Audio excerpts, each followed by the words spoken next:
This is a story about break-ins, bugging and spying. It's about a dirty war between two age-old enemies, Republicans and the security services. It's led to the collapse of Stormont. I think actually people should feel very angry with the Republican movement for not playing the game properly. And it's deepened distrust among politicians. There is an agenda in here which is anti-Republican, which is about the DUP. There will be no inclusive executive with Sinn Féin as long as the IRA is in business and engaged in criminality. Hundreds of people have had to move home. We were shocked that somehow the details of approximately 1,400 prison officers had got into the hands of an illegal organisation. The affair has cost the taxpayer over £30 million. The police investigation has been closed down with no convictions amid claim and counterclaim. I'm not sure it was PSNI or whether it was MI5 or the Securocrats, the kind of broad term, but there's a group of people who do not want this peace process to succeed. There was no political policing in this case. What is now clear is who the police were hoping to catch. It was about a bigger fish. It was about the hope that the IRA's Director of Intelligence would walk into the surveillance net. But the affair has left a trail of unanswered questions. Here was somebody who, as I said, boasted about being a member of the Irish Republican Army, talked about with foreknowledge about Gibraltar and other major operations, some of which went terribly wrong. Was it because this British agent, Denis Donaldson, had betrayed these individuals? Questions need to be asked of the people who conspired and brought these charges in the first place. Do you feel vindicated? Do you feel today that your reputation has been restored in the eyes of everyone? Absolutely. My name is Denis Donaldson. I have worked for British intelligence and the RUC PSNI Special Branch. Tonight, Spotlight investigates the Stormontgate affair. It's a story that begins with one informer and ends with another. It's a tale of secret police operations, surveillance and political intrigue. Tonight we'll ask why one of the biggest security operations ever mounted ended with the arrest of a police spy and brought down the Stormont executive. And we'll show what the security services wanted to protect so much that they were prepared to see spying charges dropped rather than reveal secrets in open court.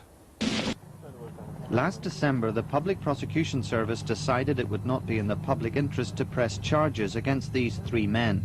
For 3 years, Kieran Kearney, Denis Donaldson and Billy Mackesy faced charges of being involved in a spy ring. Donaldson was Sinn Féin's administrator at Stormont. He joined the IRA in the 1960s and spent time in prison with Bobby Sands after being jailed for 10 years. On his release, he travelled the world for Sinn Féin and the IRA, and he once visited the Middle East to negotiate the release of Belfast hostage Brian Keenan. In 1989, he was sent to New York to work for the Republican group NORAD. He was a key player, of course. I mean, he wouldn't have been sent out unless he was a key player. Denis Donaldson was not an eco-tourist coming to New York to study the peace process between the Crips and the Bloods. He was sent out by the Republican movement to run part of the Republican movement here in this country. He travelled widely across the United States and quickly got a reputation as Sinn Féin's enforcer. He was very much a troubleshooter who came out from Ireland to sort out problems that had developed, particularly in the aftermath of the split in 1986 when Republican Sinn Féin was formed, and Michael Flannery, the then head of NORAD, tried to start a similar organisation out here. Denis was one of the people who came out and tried to keep NORAD together, basically. On his return to Belfast, Denis Donaldson continued to work for Sinn Féin. In the early stages of the peace process, he took part in a series of groundbreaking discussions with members of the unionist community at Clonard Monastery. I found Denis, and I think everybody in the group found Denis, a very warm character, very intelligent, very open, witty, always the one with a sort of gleam in his eye and a wisecrack or whatever. So Denis was a very, very likable person, and I liked him very much. I'd work anywhere. His easygoing manner served him well at Sinn Féin's Stormont office. Thank you. But away from the pressure cooker world of politics, the veteran IRA man liked to relax by going shooting, often on farmland in County Down. But in 2002, the hunter became the hunted, ending in his arrest. Police were led to him as a result of a tip-off. After the Castlereagh break-in in March 2002, Special Branch got a breakthrough when someone contacted them with information about an IRA intelligence unit. It was to be the start of Stormontgate. A man approached the police. My understanding is he went to Grosvenor Road Police Station. He asked to see the Special Branch. He had had a falling out with a senior Republican in Belfast. He offered to work for the Special Branch. This man is not a significant Republican figure. His significance was what he was able to tell the Special Branch. He was able to show them a number of the so-called Stormontgate documents, and he was able to identify the house where the Stormontgate documents were being held. Special Branch officers then began an investigation codenamed Operation Torsion. The house where the documents and a laptop were being stored was watched, and in a daring operation, when the owner went away, officers got inside. The Special Branch entered that house using what they call alternative means of entry. The documents and the laptop computer were in a sports bag underneath a bed in the house. They took those documents away to police headquarters. They photocopied the documents. They put it back into the house. They bugged both the computer and they bugged the bag in which the documents were being held. And these were what are called locator bugs, so tracking devices. So if the computer moved or if the bag moved, the Special Branch would know it was moving and where it had moved to. Operation Torsion was now achieving results. Special Branch had copies of hundreds of documents which included information about leading loyalists and unionists. On a laptop, officers say they found the personal details of hundreds of prison staff. By now, police were convinced they had uncovered a sophisticated spying and targeting operation run by the IRA. Very sensitive documents that covered a range of issues were in the hands of people who had no right to own them. Documents, for example, conversations between the Prime Minister and the President of the United States at one end, but at the other end, targeting information about prison officers, information about police officers, information about other people who are working for government. Now, that was the stuff that really caused me some serious concern. The government stuff? Personal information about people working for my organisation, for the judiciary, and indeed for Northern Ireland Office, and indeed prison officers. Investigative journalist Duncan Campbell was employed by the defence to inspect the documents taken from Stormont. He says the papers couldn't be used for targeting. There was about 1,000, slightly more pages, the vast majority of which were low-level copies of ministerial correspondence, daily bulletins, who's on duty in the press office, letters in from MPs out to organisations, stuff that had been, on the face of it, photocopied by somebody in one of the buildings in Stormont over the period of about 15, 16 months, finishing about a year before the affair happened. But the authorities were satisfied they had penetrated an IRA intelligence unit. Special Branch now involved MI5, and the Secretary of State, John Reid, sanctioned a bugging operation. It was now a waiting game. What Special Branch hoped was that the trail would lead them to the IRA's Director of Intelligence. He was suspected of being involved in the Castlereagh break-in in 2002, when details of Special Branch officers and their agents were stolen. It was the worst breach of security the force had ever suffered, and investigators wanted to arrest the IRA unit they believed were responsible. They wanted us to stop them. They blamed them for Castlereagh. They blamed them for a series of high-value robberies that had gone on in Northern Ireland, and they wanted to get them. In October 2002, they believed that opportunity was about to happen. The bag containing the Stormont documents and the laptop were moved to different houses. Using tracking devices, the security services were able to pinpoint their new locations. The bag turned up in the home of Denis Donaldson. The laptop was in the home of 47-year-old Fiona Farrelly. She was arrested, as was Denis Donaldson and his son-in-law, Kieran Kearney. Kieran Kearney was certainly a very bright guy. He was a senior Sinn Féin advisor. He was somebody who was used, I've heard, in sensitive contacts with other political parties. He was somebody who would have been used to look at, for instance, documents coming up in talks and advising response. It was a very important backroom boy, a very important advisor. Well, not at this stage. Billy Mackesy, who had worked as a messenger at Stormont, was also arrested. He had been spotted making unauthorised photocopies and was suspected of passing them on to Sinn Féin.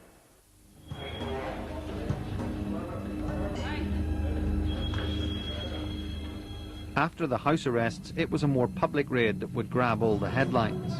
Shortly after the police operation in West Belfast, 30 officers arrived at Stormont to search the Sinn Féin offices where Denis Donaldson worked. This is the most highly political act, and worse than that, it's anti-agreement. The sight of police officers raiding Sinn Féin offices at Stormont led to accusations that the police were acting politically. Although the police ombudsman would later accept the operation was necessary, she did criticise the way it was carried out. We accept that fully. We accepted the findings of the Ombudsman's recommendation without qualification. We know it could have been done in a different way. The raid on Stormont and the claims about spying pushed an ailing power-sharing executive into intensive care. This came after the raid at Castlereagh and amidst ongoing allegations about IRA activity. For First Minister David Trimble, it was the last straw.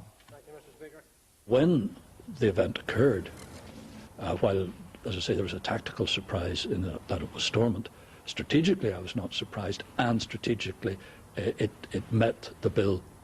And it was that day when I made it clear to London that unless they acted very quickly to provide an alternative, we were going to withdraw. 10 days after the Stormont raid, John Reid suspended devolution and direct rule was introduced. By now, 4 people were charged in connection with the Stormont spy ring. Spotlight understands that the Stormont papers included correspondence, briefings, phone numbers and Sinn Féin documents.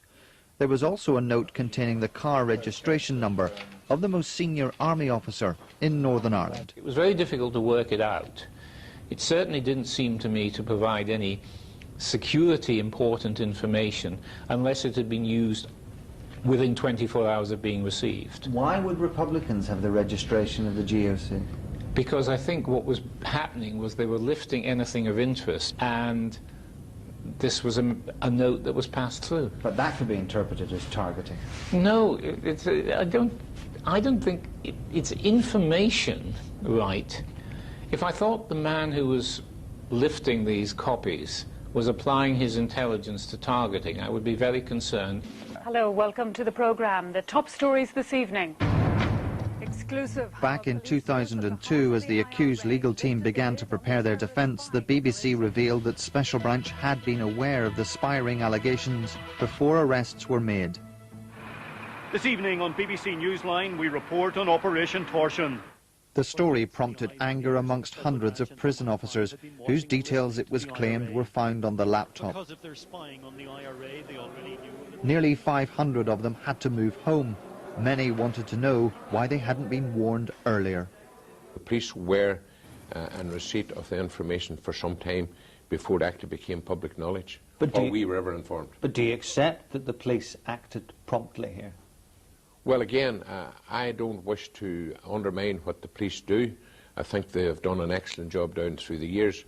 However, they, for whatever reason, decided, but I think in fairness to prison staff, our concern is our families, and I think from that point of view, the police didn't act as promptly as what they should have acted. I don't want to go into specifics of the time taken to run this investigation for very good and sound policing reasons. But I am confident that when people needed to be warned, they were warned, and when protection measures needed to go in, they did go in. Later, the story made headlines again. when Bill Lowry, the head of Special Branch in Belfast, retired, alleging he'd been pressurised not to make arrests. I felt during the whole operation which I was running, constant and consistent pressure from the security services that it would be better if we didn't take skulls, if we just took the papers and would leave the Provisional IRA Sinn Féin a chance of denying that they were involved in it. For the next year, the Stormontgate affair dragged on, and then the prosecution case appeared to be in difficulty. In December 2003, proceedings against Fiona Farrelly were dropped. Then 2 months ago, the charges against the remaining defendants were withdrawn. My final judgment, which I then sent to the Director of Public Prosecutions, was to prosecute this case would not be in the wider public interest to do, and certainly from a professional police officer's point of view would have caused us substantial difficulties in the future in relation to the way we investigate serious and organised crime. For the accused, the decision was greeted with elation, proving to them that the Stormontgate affair had been invented and was politically motivated. Just this way over here, guys. It has been something I would not wish on anybody. I and Denis and Billy were vilified, demonised. Misinformation was spread about us. It was reported widely, much of it by the media, and we have never had a chance to answer all of that. But unionists believe that the case had collapsed because the British government wanted to let Republicans off the hook. What is the public interest? Was it that it was going to reveal even higher political involvement in this crime? Was that what was scaring the government in their political negotiations? So why did the case collapse? Behind the official reasons, Spotlight's been told there are a series of issues that led to the prosecution's decision. What's now clear is that Special Branch wanted to protect the identity of the informer who had originally led them to the Stormontgate documents. He was the man who walked into a police station in the spring of 2002. The Crown also wanted to keep the Special Branch operations secret, including surveillance and bugging. But they're not allowed to do this without the permission of a judge. If the judge rules the information should be disclosed, the prosecution then have to decide whether to disclose it given its sensitive nature, or the other choice sort of starkly facing them in that situation is that they may not want to disclose it, but the situation then would be that they would have to drop the case. In this case, the prosecution service decided to drop the charges. Spotlight's been told by two well-placed sources that part of what the police wanted to protect was crucial fingerprint evidence. When the Stormontgate documents were forensically tested, the results were revealing. At an early stage in the prosecution, a court was told that the documents contained Kieran Kearney's fingerprints. But two well-placed sources have told Spotlight that there were other prints on the documents. One source has told us that one set of fingerprints belonged to the informer who tipped police off, and another set belonged to a Special Branch officer. Spotlight understands that officers wore gloves, so the existence of police fingerprints is not only embarrassing, but could have compromised the prosecution case. Since it's been disclosed that the documents themselves made a journey to British intelligence before they were lifted in Stormontgate, they are completely tainted. In legal terms, you can't rely on them being the true documents or the fingerprints being the true fingerprints. The fact that the full-scale presence of fingerprints was never fully examined, or if examined was never reported, it was a matter and is a matter of concern. And that goes to the heart of the case. The issue of fingerprints must be at the heart of the case. The existence of the walk-in informer's fingerprints throws up another difficulty for the Crown. Clearly his identity couldn't be made public because it could put his life in danger. But since fingerprints were such a key issue, the defence would demand full disclosure. If the information was relevant to the case, and any information regarding fingerprints on a document would seem relevant information, then the principle is that the prosecution cannot themselves withhold that information from the defence. So faced with proceeding and revealing the details of an informant and secret Special Branch operations, the PSNI asked for the charges to be dropped.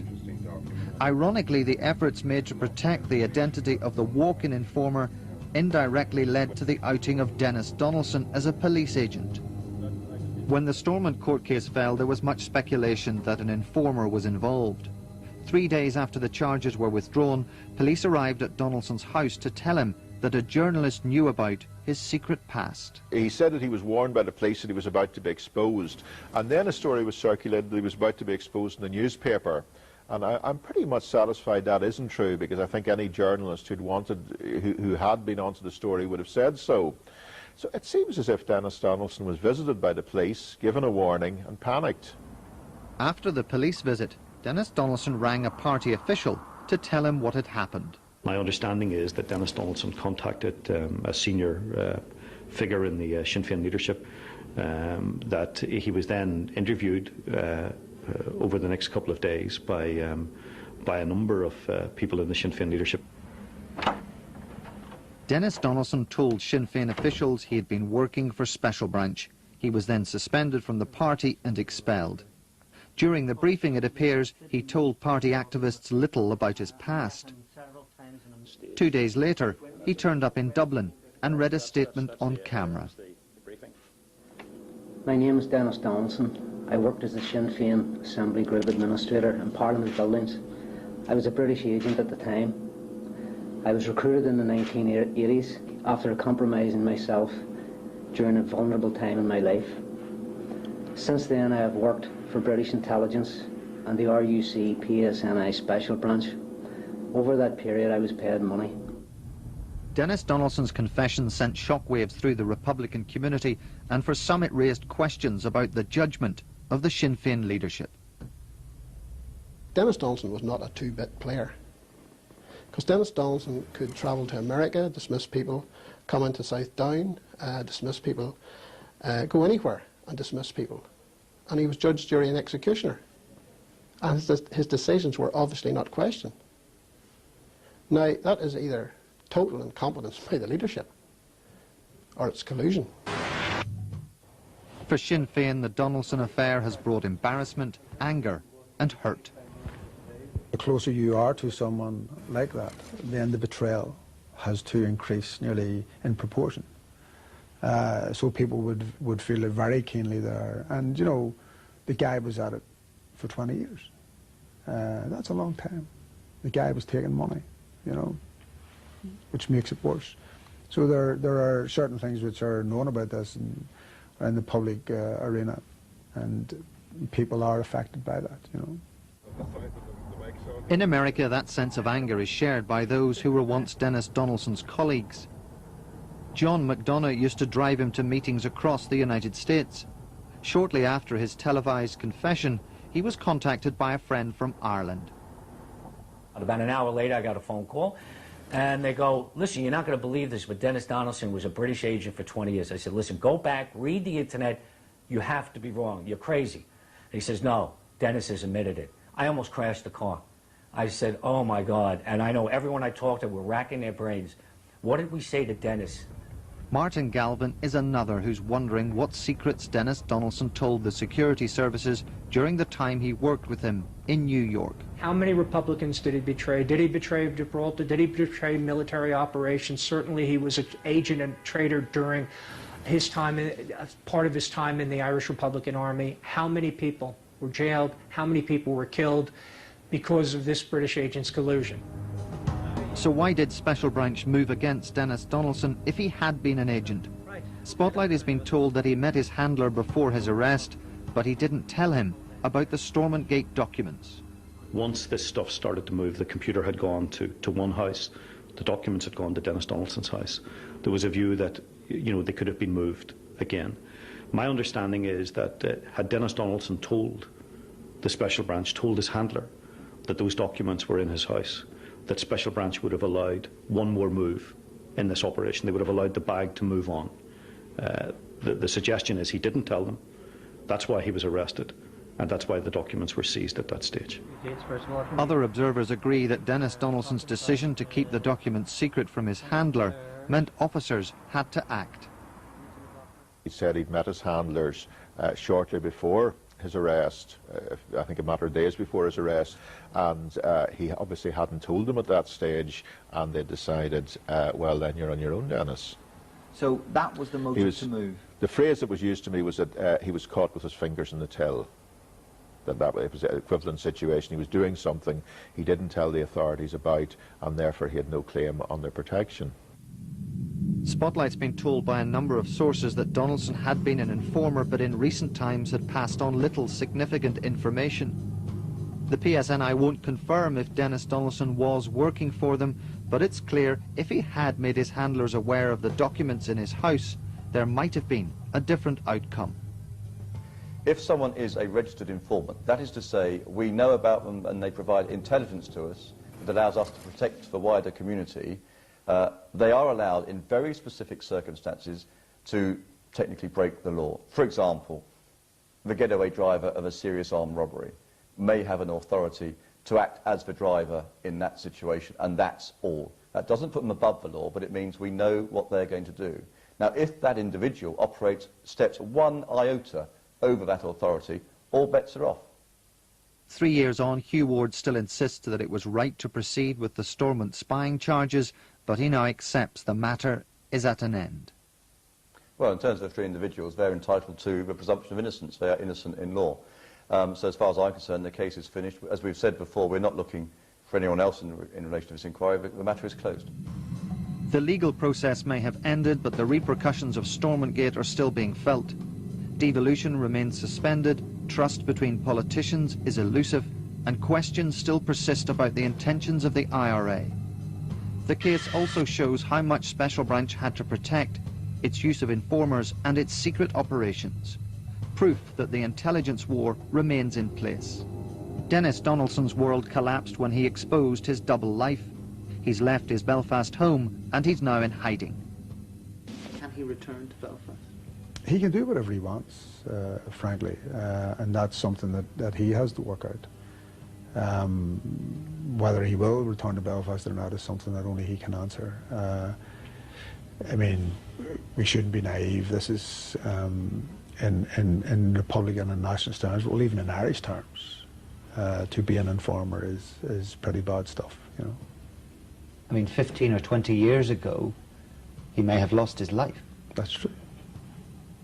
So is he safe to return to Belfast? Absolutely, he is. There is no, he has no fear from Republicans. Denis Donaldson is a unique on the run, an outcast from the state and his own community, a victim of the dirty war that still trades in spies and lies.